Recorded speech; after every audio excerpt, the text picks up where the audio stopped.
following program is intended for mature audiences. A democratic republic of sports.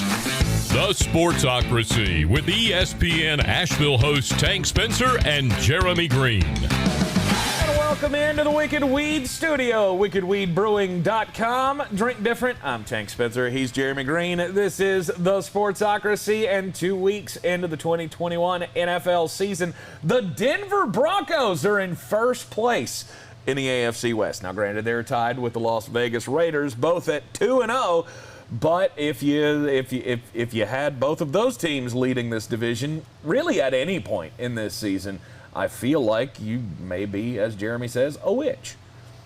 And the good times are going to roll this week because you play my fighting shitbird Jets.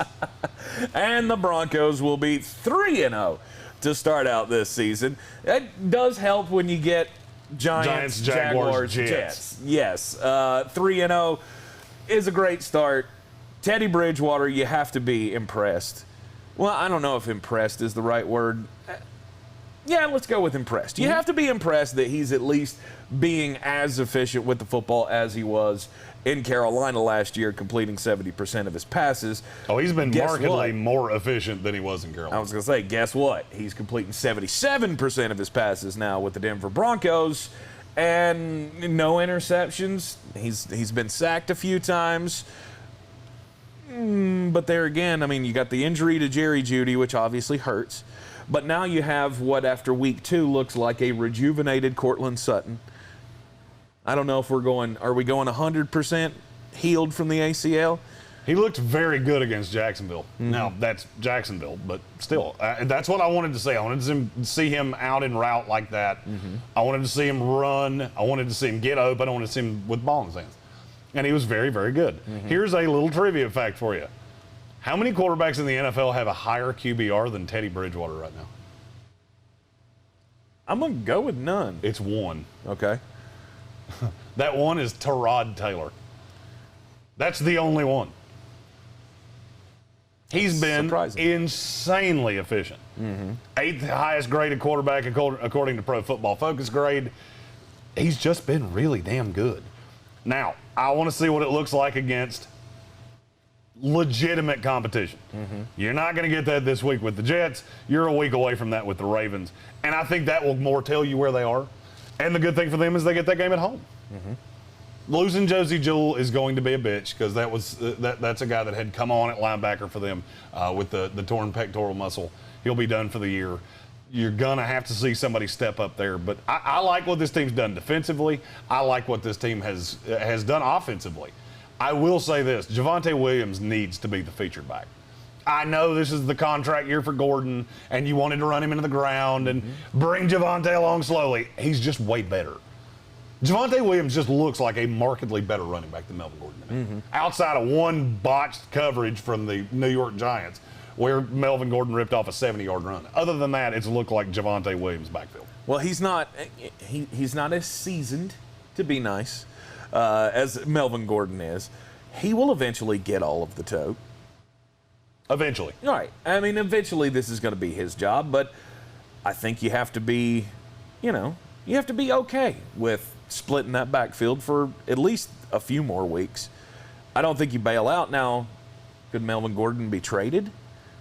Could they find I've heard a team that a team that just San gets Francisco desperate for a running back could ultimately make an offer? I don't know if you would give up a player like Melvin Gordon who does have a role for what you would get for him, which would be very little. Like a 5. I think that's probably conditional 5, probably at best. Okay. He's a running back that got paid. We all know exactly how valued in this league those are. Right. So far, I am very pleased with the play of the secondary. We already saw Patrick Surtain come up with a big interception over the weekend. So he's very, very good. So that you got to love that part. I would say the biggest criticism for the defense right now is you played the Giants, the Jaguars, and you're getting ready to play the Jets. I'd like to see more pass rush.